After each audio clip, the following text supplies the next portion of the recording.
হে WhatsApp guys, কেমন আছো সবাই? আশা করি সবাই খুব ভালো আছো। র্যান্ডম ভিডিও চ্যানেলের নতুন আরেকটা ভিডিওতে তোমাদের সবাইকে অনেক স্বাগতম। থাম্বনেল দেখে বুঝতে পেরেছো আমরা ডনলির আরেকটা সিনেমা নিয়ে এসেছি। অ্যাকচুয়ালি তোমরা অনেকেই বলো যে ডনলির সিনেমা বেশি আনেন। ব্যাপারটা হয়েছে কি, ডনলির সকল সিনেমা অলরেডি আমরা গত 2-3 বছর এক্সপ্লেন করে ফেলেছি। ওরা আর কোনো সিনেমা বাকি নেই আমাদের এক্সপ্লেন করার। তবে তারপরেও সৌভাগ্যবশত গত 7 দিন আগে 2024 সালের 26 জানুয়ারিতে নেটফ্লিক্সে ডনলির একটা নতুন সিনেমা রিলিজ পেয়েছে, যেটার নাম হচ্ছে ব্যাডল্যান্ড হান্টার্স। তো যদিও আমি নতুন সিনেমা এক্সপ্লেন করতে চাইনি, কারণ হচ্ছে দুটো। প্রথমত, এত বড় একটা প্রতিষ্ঠিত চ্যানেল, মনে করো আমার আয়ের একমাত্র উৎস, তো এই চ্যানেলে এত নতুন একটা লেটেস্ট সিনেমা আনা খুবই রিস্কি একটা মুভ, যে কোনো সময় স্ট্রাইক আসতে পারে। আরেকটা প্রবলেম হচ্ছে নতুন সিনেমা আমরা ভালো এক্সপ্লেন করতে পারি না। আর প্রবলেমের সাথে আরেকটা যোগ করতে হচ্ছে, সেটা হচ্ছে যেহেতু এটা খুবই লেটেস্ট সিনেমা, তো এর জন্য আমরা যেটা করবো, এই সিনেমাটা আমরা ছবিতে তৈরি করবো, মানে আমরা তোমাদের ভিডিও দেখাতে পারবো না। যদি আমরা ভিডিও ক্লিপ ইউজ করি এই সিনেমাতে, তাহলে তো বুঝতেই পারছো ল্যাটা ব্যাটা হয়ে যাবে, সব স্ট্রাইক আসবেই। অনেক হিন্দি, অনেক বাংলা চ্যানেল এই সিনেমাটি এক্সপ্লেন করেছিল, কিন্তু তাদের বেশিরভাগের ভিডিওই কিন্তু জিন্দা ভোগামা হয়ে গিয়েছে,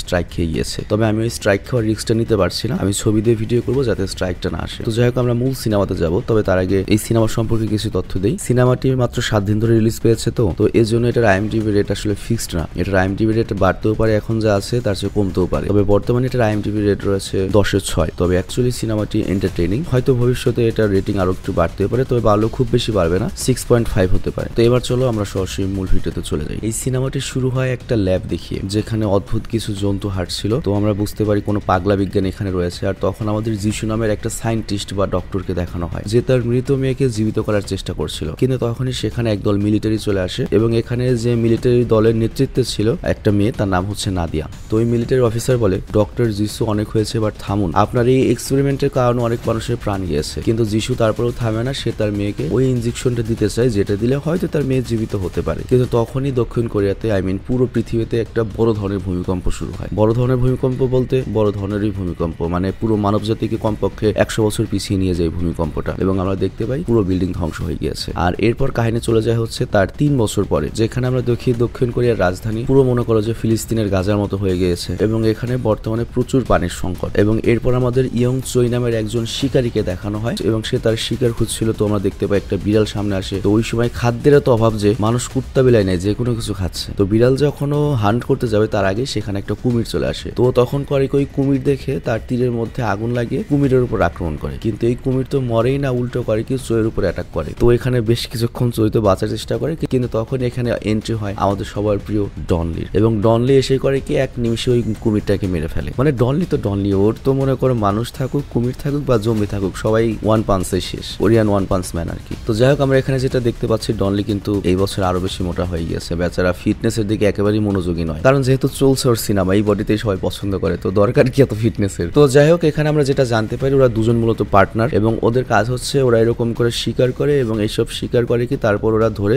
মাছ বা গরু বা ছাগলের যেমন ভাগা হয় সেরকম ভাগা করে কি মানুষের কাছে বিক্রি করে। তো এখানে আমরা দেখতে পাই একটু পরে অনেক কাস্টমার চলে আসে, এবং ওই মাংসের পরিবর্তে ওরা করে কি কাস্টমারদের কাছ থেকে প্রয়োজনীয় জিনিসগুলো নেয়, কারণ ওই সময় টাকা খুব একটা চলে না আর কি। তো এখানে আমরা দেখতে পাই একটা মহিলা রয়েছে যে ডনলিকে খুব পছন্দ করে, সে সেই ডনলিকে লাইন মারতে থাকে, বাট ডনলি একদমই গলে না। আর তখনই ডনলির শপে আরো দুজন লোক আসে, এরা দুজন খুব পুরনো কাস্টমার ডনলি। তো এখানে যে একটা মেয়ে রয়েছে, ইয়ং মেয়ে, তার নাম হচ্ছে হানসুন, আর ওর সাথে রয়েছে ওর দাদি। তো ভূমিকম্পে ওর সকল ফ্যামিলি মারা গিয়েছে, শুধুমাত্র ওরা দুজন বেঁচে রয়েছে। আর এখানে একটা বিষয় লক্ষ্য, আমাদের যে ডনলি, সে কিন্তু এই হানসুন এবং তার দাদিকে আগে থেকে চিনতো, কারণ তারা প্রতিবেশী ছিল, এর জন্য ওদের একটু এক্সট্রা কেয়ার করতো। কিন্তু তখনই সেখানে একদল গ্যাংস্টার চলে আসে, কিন্তু এই গ্যাংস্টাররা নিজেদেরকে পুলিশ অফিসার পরিচয় দিয়ে একটা খুঁজলি মার্কা ছবি দেখিয়ে বলে, এই লোকটিকে আমরা খুঁজছি, তো তোমরা কি কেউ ওকে দেখেছো? তো এরপর করে কি সন্দেহভাজন হিসেবে বেশ কয়েকজন মানুষকে সাথে নিয়ে যেতে থাকে। কিন্তু এরপর যখন হানসুনকে ধরে, তখনই চই মাঝখানে চলে আসে, কারণ সে হানসুনকে পছন্দ করতো। আর তখন ওই গ্যাংস্টার করে কি চইকে মারতে থাকে। কিন্তু বুঝতেই পারছো এখানে ডনলি রয়েছে, তো ডনলির সামনে তো কথা বলাই কঠিন নর্মালি। তো তুমি যদি ডনলির সাথে মারামারি করতে চাও, তো ডনলি তার সেই পুরনো স্টাইলে মারামারি করতে থাকে, এবং একবারে সবগুলোকে কেলিয়ে দেয়। কিন্তু কেলানোর পরে ওদের যে বস ছিল, সেটাকে মারার পরে ওর পকেটে পরিষ্কার পানি পায়। তো তখন ডনলি বলে, তুই এই পরিষ্কার পানি কই পেলি? তো ওই লোকটা তখন বলে, এটা আমাদের যে গ্যাংস্টারের বস টাইগার, সে আমাকে দিয়েছে, এবং সে ওই অ্যাপার্টমেন্টের জন্য কাজ করে। তো ডনলি এখন বুঝতে পারে না যে ওই অ্যাপার্টমেন্ট মানে কি, তবে তারপরও করে কি ওকে ছেড়ে দেয়। আর এরপর সে যখন দোকান বন্ধ করে বাড়ি যাচ্ছিল, তখন যাওয়ার পথেও কিছু হাই ক্লাস লোকদের দেখতে পায়। আর বর্তমানে পৃথিবীর যে অবস্থা, এই সময় এরকম ড্রেস আপের এরকম চেহারার লোক পাওয়া অনেক কঠিন। তো এই হাই ক্লাস লোকরা করে কি ডনলিদের কাছে আসে, এবং নিজেদের পরিচয় দেয় যে আমরা হচ্ছে টিচার, এবং বর্তমানে পৃথিবীর যে খালি পিছিয়ে গিয়েছে সেটাকে আবার এগিয়ে নেওয়ার জন্য যে ইয়ং পোলাপান রয়েছে, তাদেরকে আমরা ভালো এডুকেশন দিতে চাই, যাতে ওরা ভালো পর্যায়ে নিয়ে যেতে পারে পারে আমাদের পৃথিবীকে। আর আমরা শুধুমাত্র স্টুডেন্টকে নিব না, এর সাথে স্টুডেন্টের বাবা মাকেও নিয়ে যাব,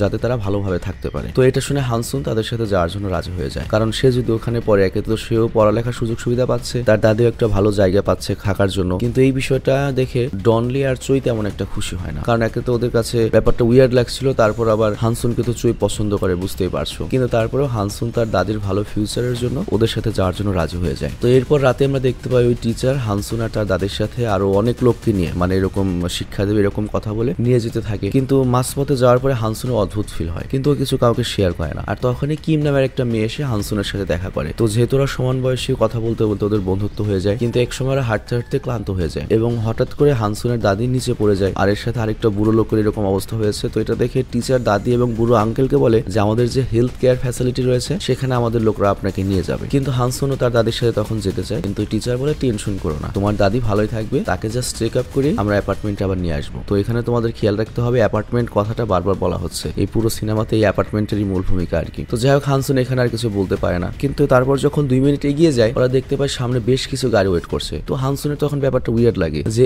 এতগুলো গাড়ি এখানে রয়েছে, এই গাড়িগুলো তো আর একটু এগিয়ে গেলেই আমাদের সবাইকে নিয়ে আসতে পারতো। তো হানসুন যখন কিছু বলবে তার আগেই সে ওখানের যে মেন একটা আর্মি রয়েছে, মিলিটারি সার্জেন্ট, তার ঘাড়ে একটা অদ্ভুত চিহ্ন দেখতে পায়। তো এটা দেখে ভয় পেয়ে যায়। তো ওর কাছে মনে হয় যে এখনকার মতো চুপ থাকাটাই ঠিক হবে। আর ওইদিকে আমরা দেখি যে দুটো বডিগার্ড হানসুনের দাদি আর ওই বুড়ো লোকটাকে নিয়ে গিয়েছে হেলথ কেয়ার ফ্যাসিলিটির নামে, ওদেরকে মূলত একটা ভাঙাচোরা জায়গায় নিয়ে এসেছে, শুনশান জায়গায়। আর তারপর করে ওই বুড়ো আঙ্কেলকে একটা গর্তে ফেলে দেয় আর হানসুনের দাদিকে ঘাড়ে ছুরি ঢুকিয়ে তাকে মেরে ফেলে। কিন্তু ওইখানে আবার চুই এবং ডনলি এসেছিল হচ্ছে শিকার করতে। তোরা এই দৃশ্য দেখতে পাই এবং বুঝতে পারে এটা তো হানসুনের দাদি, ওকে মেরে ফেললো। তোরা করে কি লড়াই শুরু করে দেয়, কিন্তু লড়াই করতে গিয়ে ওরা খেয়াল করে ওদেরকে যতই মারুক না কেন ওদের কিছু হয় না। এত মার খাওয়ার পরে ও নিজে নিজে ওদের বডি হিল হয়ে যাচ্ছিল। এটা কি ধরনের আবার ব্যাপার, এটা কেমন মানুষ। তো তখন হঠাৎ করে এখানে নাদিয়া নামের একটা মহিলা আসে, যাকে আমরা একেবারে সিনেমার প্রথমে দেখেছিলাম এজ এ মিলিটারি অফিসার। তো এসে করে ওই দুইটা বডিগার্ডকে একবারে গলা কেটে মেরে ফেলে। আর এখানে উল্লেখ্য নাদিয়া অ্যাকচুয়ালি জানতো যে এই সব লোকগুলো সাধারণ লোক না, এগুলো মিউট্যান্ট লোক এবং এদেরকে মারা যাবে তখনই যখন এদেরকে ডাইরেক্ট গলা কেটে দেওয়া হবে। তো নাদিয়া তখন ডনলির কাছে সাহায্য চায় এবং বলে যে অ্যাপার্টমেন্টে আমার অনেক টিমমেটরা আটকা রয়েছে, আর ওই অ্যাপার্টমেন্টে ডক্টর যিশু নামের একটা লোক রয়েছে যে মানুষের উপর অদ্ভুত ধরনের এক্সপেরিমেন্ট করছে। আর কিছু কিছু মানুষ তাকে একেবারে ভগবানের জায়গায় নিয়ে গিয়েছে, কারণ পুরো পৃথিবীতে সেই একমাত্র ডক্টর বেঁচে রয়েছে। তো এখানে একটা বিষয় উল্লেখ্য,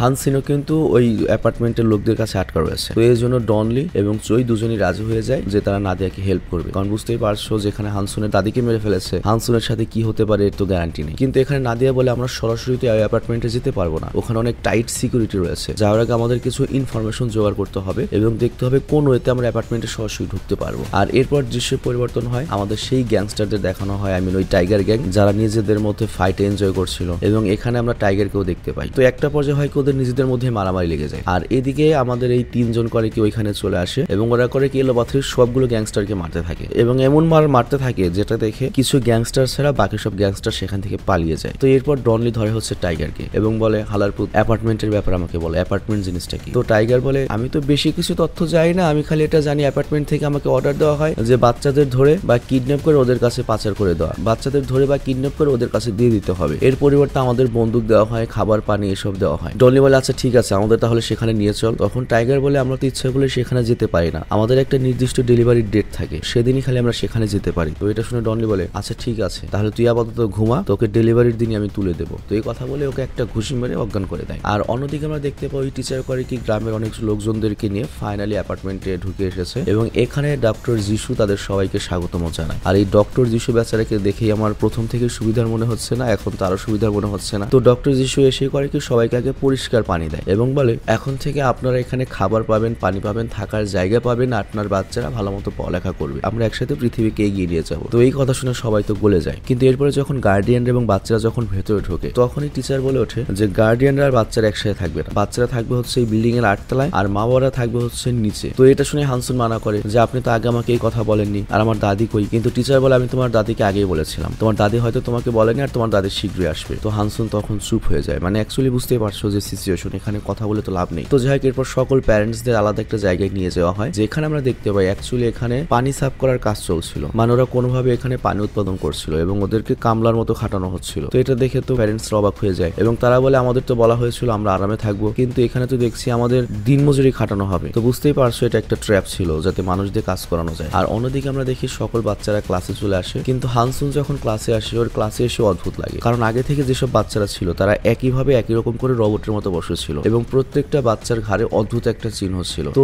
হানসুন করেকি সাহস করে টিচারকে এই ব্যাপারে জিজ্ঞেস করে, কিন্তু এই প্রশ্ন শুনে টিচার রেগে যায় এবং সে ডাইরেক্ট বলে ডক্টর যিশু যা করছে আমাদের ভালোর জন্যই করছে। তো যখন ডক্টর যিশুর কথা বলে তখনই ডক্টর যিশু এখানে সে হাজির হয় এবং সে বলে আমি তোমাদের সবাইকে খাবার পানি দিতে এসেছি, কারণ তোমরাই আমাদের ভবিষ্যৎ এবং আমরা সবাই মিলে আমাদের ভবিষ্যৎ অনেক সুন্দর করব। তো এটা শুনে হানসুনের যে নতুন বান্ধবী কিমো তো অনেক এক্সাইটেড হয়ে যায় এবং বলে স্যার আমিও আপনাকে হেল্প করবো, আমি আমার সর্বোচ্চ চেষ্টা করবো। আর তারপর যিশু করিকে ওকে পানি খাইয়ে দেয় এবং বলে ঠিক আছে তুমি এটা করবে আর তুমি আজই আমার ল্যাবে চলে এসো। আর তারপর যিশু হানসুনকেও পানি খেতে বলে। তো এটা শুনে হানসুন পানি মুখে নেয় ঠিকই, কিন্তু গিলে না আর কি। যিশু চলে গেলে পানিটা ফেলে দেয়, কারণ তার কাছে মনে হচ্ছিল যে নিশ্চয়ই কোনো ঘটনা রয়েছে এবং এই পানির জন্য হয়তো সবাই এরকম অদ্ভুত আচরণ করছে, মানে পানির মধ্যে অবশ্যই কিছু মেশানো রয়েছে। আর সবকিছু মিলিয়ে ওর কাছে অনেক বেশি সন্দেহ হয় যে এই জায়গাটা অবশ্যই কোনো একটা রহস্য রয়েছে। তো এর জন্য রাতে সকল স্টুডেন্টরা যখন ঘুমিয়ে পড়ে তখন হানসুন করে কি সেখান থেকে উঠে বাইরে বের হয়। ও জাস্ট জানতে চায় এই বিল্ডিং এ অ্যাকচুয়ালি কি হচ্ছে। আর তখনই সে ডক্টর যিশুকে দেখতে পায় আর সে কিমের প্যারেন্টস এর কাছে যাচ্ছিল। অ্যাকচুয়ালি কিমের প্যারেন্টসরা কাজ শেষ করে তাদের মেয়ে কিমের সাথে দেখা করতে চেয়েছিল। তো যিশু প্রথমে অনেক বোঝায় তোমার মেয়ে ঘুমাচ্ছে,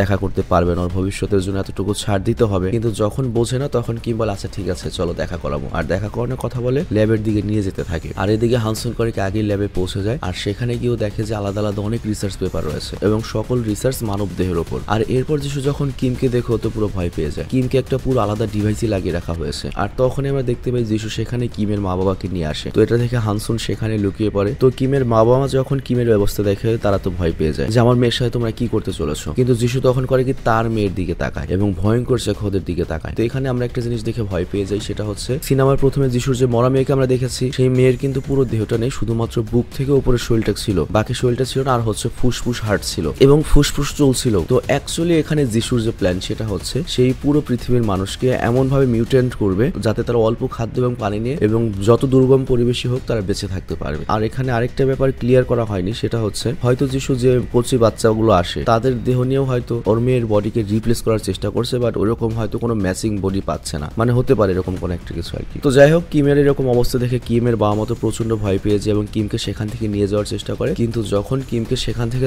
সারানোর চেষ্টা করে তখন দেখা যায় যে মেশিনের শর্ট সার্কিট তৈরি হয় এবং কিম ইনস্ট্যান্টলি সেখানে মারা যায়। তো এরকম একটা পারফেক্ট বডি নষ্ট হয়ে গেল এটা দেখে তো যিশুর অনেক রাগ হয়ে যায় ডক্টরের। তো এই জন্য যিশু করে কি রেগে এখানে কিমের প্যারেন্টসকে মেরে ফেলে। তো হানসুনের এটা দেখে তো হাওয়া পুরো টাইট হয়ে যায়। কিন্তু হানসুন এখানে এত বেশি ভয় পেয়ে গিয়েছিল যে ওর শ্বাসের শব্দ যিশু পেয়ে যায় এবং সে করে কি হানসুনকেও ধরে ফেলে এবং তারপর কিমের জায়গায় হানসুনের উপর রিসার্চ স্টার্ট করে দেয়। আর অন্যদিকে আমরা দেখতে পাই ডনলি ওই গ্যাংস্টার টাইগারের সাথে ওই অ্যাপার্টমেন্টের দিকে আসে আর ওই ট্রাকে আমরা পেছনে নাদিয়ার চইকেও দেখতে পাই। কিন্তু গার্ড তখন বলে আজকে তো ডেলিভারি ডে নয়, তুমি এখান থেকে চলে যাও। কিন্তু ডনলি পাগলা করে কি চলে যাওয়ার বদলে সোজা গাড়ি করে কি গেট মেট ভেঙে ভেতরে ঢুকিয়ে দেয় আর তারপর করে কি আক্রমণ শুরু করে। তো এদিকে ডক্টর যিশুর যে সার্জেন্ট ছিল সে যখন নাদিয়াকে দেখে সে তো বুঝতে পারে সরি সাদিয়া নয় নাদিয়া হবে, যে নাদিয়া তার লোকদেরকে ছাড়াতে এসেছে। তো এর জন্যই সার্জেন্ট করে কি তার যে সেনাবাহিনী রয়েছে তাদেরকে বলে নাদিয়াকে কোনো বাধা দিও না, নাদিয়াকে সরাসরি ওর যে সোলজার রয়েছে ওর যে টিম রয়েছে ওর কাছে যেতে দাও। তো কেন এটা বললো একটু পরে আমরা বুঝতে পারবো। তো যাই হোক আমরা দেখি নাদিয়ারা তিনজন করে কি ওই জেলের দিকে যায় যেখানে নাদিয়ার টিম মেম্বাররা বন্ধু ছিল। কিন্তু এরপর যখন নাদিয়া জেলটা খুলে দেয় দেখা যায় ওদেরকে রিসার্চ করে আগে জম্বি বানিয়ে দেওয়া হয়েছে। তো তখনই করে কি ডনলি তার বন্দুক ইউজ করে ওদেরকে মারতে শুরু করে। কিন্তু নাদিয়া প্রথমে তার টিমমেটদের বাড়তে চায় না, কিন্তু যখন দেখা যায় ওর টিমমেটই ওকে মেরে ফেলবে এবং ওরা এখন আর ওর কন্ট্রোলে নেই, জম্বি হয়ে গিয়েছে, তখন নাদিয়াও তার টিমকে এলো পাথরে মারতে শুরু করে। আর এরই মাঝে আবার করে কি ডাক্তারের যে বাকি যেসব সোলজাররা ছিল তারা এখানে হামলা করে দেয়। তো ডনলি তখন নাদিয়া আর চইকে বলে তোমরা যাও হানসুনকে বাঁচাও, ওকে খোঁজো,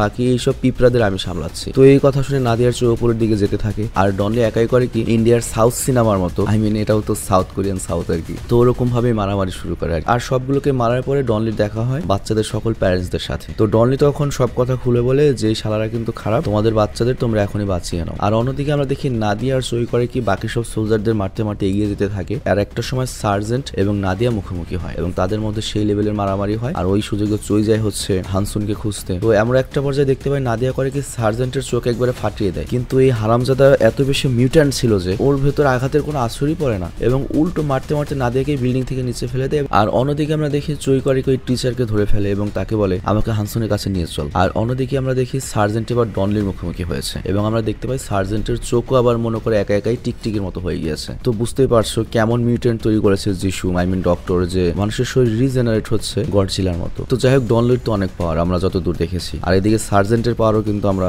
ভালোই বুঝেছি। তো ডনলি আর সার্জেন্টের এখানে সেই লেভেলের একটা মারামারি হয় কিন্তু ডনলি কোনোভাবেই পেরে ওঠে না, মানে সার্জেন্টকে এত আমার এই হারামজাদের কিছুই হয় না। তো তখন ডনলির মনে পড়ে যে এদের তো গলা কেটে মারতে হবে, এই শালাও তাহলে মিউট্যান্ট। তো এই জন্য ডনলি করে ওই সার্জেন্টকে নিচে ফেলে দিয়ে গ্লাসের যে টুকরা ছিল সেই টুকরার মধ্যে ওই সার্জেন্টের মাথা ঢুকিয়ে দেয় আর তারপর গলাটা আলাদা করে দেয়। এই দৃশ্য না দেখালাম। আর অন্যদিকে আমরা দেখি ডক্টর যিশু পুরো পাগল হয়ে গিয়েছে। অ্যাকচুয়ালি এখানে যেটা আমরা বুঝতে পারি যে ডক্টর যিশু যদি কোনো শরীরের উপর রিসার্চ করতে চায় বা হানসনের শরীরটা তার মেয়ের শরীরের জন্য ফিট হবে কিনা বা ওকে মিউটেন্ট বানানো যাবে কিনা, এটা করার জন্য ওই কেমিক্যালওয়ালা পানি খাওয়াতে হয়। তো ডক্টর যিশু যখন দেখতে পায় যে হানসন ওই কেমিক্যালওয়ালা পানি খায়নি, এর জন্য ও পাগল হয়ে যায় এবং হানসনের উপর রাগ করতে থাকে। আর তখনই আমরা দেখি ওই টিচার চৈকে নিয়ে ল্যাবে আসে, কিন্তু চৈকে দেখে যিশু করে কি হুমকি দেয়, তুমি যদি আর এক পাও এগো তাহলে আমি হানসনকে মেরে ফেলবো। তো এই কথা শুনে চৈ কিছু করার আগে পেছন থেকে একটা সোলজার আসে, মেয়ে সোলজার এসে হানসনের মাথায় আঘাত করে। আর যিশু বুঝতে পারে যে এখানের অবস্থা ল্যাটাভ্যাটা হয়ে গিয়েছে, এখান থেকে পালাতে হবে। তো যিশু করে কি ওর যে মরা লাশ মেয়েটা রয়েছে যাকে কোনোভাবে জম্বি স্টাইলে বাঁচিয়ে রেখেছে, ওর অর্ধেক শরীরটাই করে কি একটা ট্রলির মধ্যে রেখে সেখান থেকে পালানোর চেষ্টা করে। কিন্তু তখন সেখানে ডনলি চলে আসে। কিন্তু ডনলি যখন আসে তখন ওই মেয়ে সোলজারটা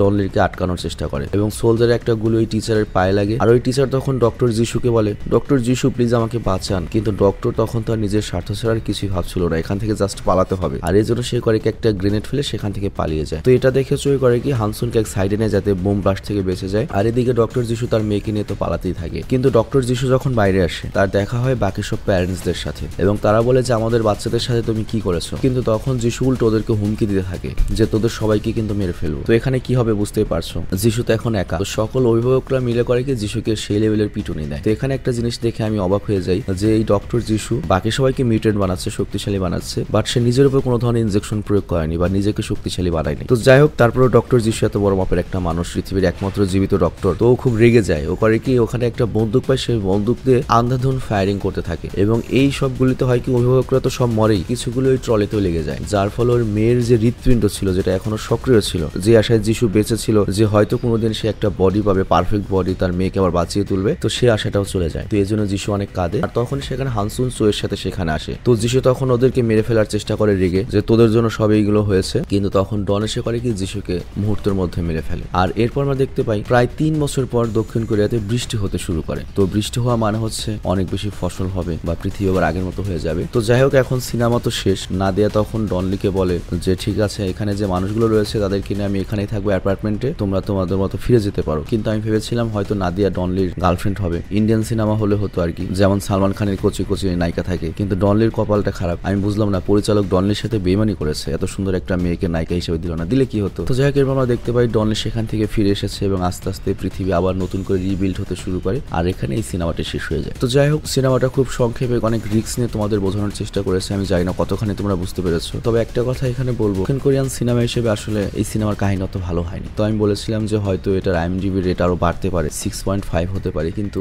আমার মনে হয় এটার IMDb রেট আরো কমতে পারে। IMDb রেটিং হয়তো 5.5 হয়ে যাবে। অত ভালো লাগেনি আমার কাছে। কিন্তু একটা জিনিস দেখো, কত আর নতুন স্টোরি আনবে। সেই যে 100 বছর আগে থেকে সিনেমা করা শুরু হয়ে গিয়েছে, নতুন নতুন সিনেমা, নতুন নতুন কাহিনী তো আসছে, আর কত নতুন কাহিনী আসবে, আর কত নতুন কি দেখাবে। তো যাই হোক, আমি বিদায় নিচ্ছি। তোমরা ভালো থেকো এবং তোমরা তোমাদের পার্সোনাল রেটিং, মানে এই সিনেমার পার্সোনাল রেটিংটা দিয়ে দিও। আর আমিও খোঁজার চেষ্টা করবো যে ডনলির কোনো সিনেমা কি রয়েছে যেটা আমরা এখন এক্সপ্লেন করিনি, সেটা খোঁজার চেষ্টা করবো। আর এরপর থেকে আমরা সিদ্ধান্ত নিয়েছি যে আমরা ভিডিও সপ্তাহে হয়তো 5 দিন দিতে পারবো, কারণ প্রতিদিন ভিডিও এখন দিতে পারি না। কিসের জন্য? মানে আগে র্যান্ডম ভিডিও চ্যানেলে আজকে ভিডিও দিলে দেখা যেত একদিনের ভিতরে 100K হয়ে যেত, আমাদের টার্গেটই থাকে 1 লাখ ভিউ, কিন্তু এখন দেখা যায় 2 দিনেও 100K বা 1 লাখ ভিউ হয় না। তো এই জন্য আমাদের একদিন গ্যাপ গ্যাপে ভিডিও দিতে হয়, তা না হলে আমাদের এইসব চ্যানেলে যে আমরা স্পন্সরশিপ দিই সেগুলোর ভ্যালু অনেক কমে যাবে। তবে তোমরা যদি অ্যাক্টিভ হও তাহলে আমরা মাসে 30টা ভিডিও দিতে পারবো এবং আমরা চেষ্টা করবো ভ্যারাইটিস ধরনের ভিডিও আনার জন্য। যেমন আমরা এর মধ্যে হলিউডের অ্যাকশন রাখবো, সাউথ কোরিয়ান অ্যাকশন সিনেমা রাখবো, জাপানিজ সিনেমা রাখবো, চাইনিজ ফ্যান্টাসি সিনেমা রাখবো এবং মাঝে মাঝে তামিল সিনেমা রাখবো। আর সেই হিসেবে কালকে তোমাদের জন্য একটা তামিল সিনেমা আমি উপহার দিতে চলেছি। পার্সোনালি ওই তামিল সিনেমাটা আমার অনেক ভালো লাগছে, তো এই জন্য তোমাদের সাথে আমি শেয়ার করবো। আর কালকে সিনেমাটা এই জন্য আমি দিতে পারবো কারণ আশা করছি আজকের এই সিনেমাটা 24 ঘন্টার মধ্যে 1 লাখ ভিউ পেয়ে যাবে, যেহেতু ডনলি রয়েছে। তো যাই হোক, আমি বিদায় নিচ্ছি। আর তোমরা একটু চেষ্টা করো র্যান্ডম ভিডিও চ্যানেলে রেগুলার হওয়ার জন্য,